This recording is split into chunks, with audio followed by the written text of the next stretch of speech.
How to create an WeCash account.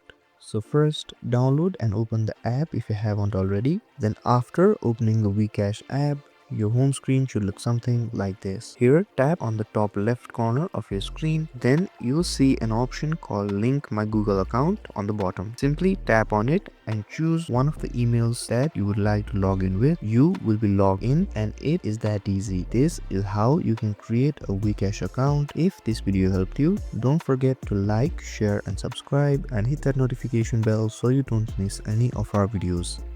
Thank you so much for watching, and I'll see you guys in the next video.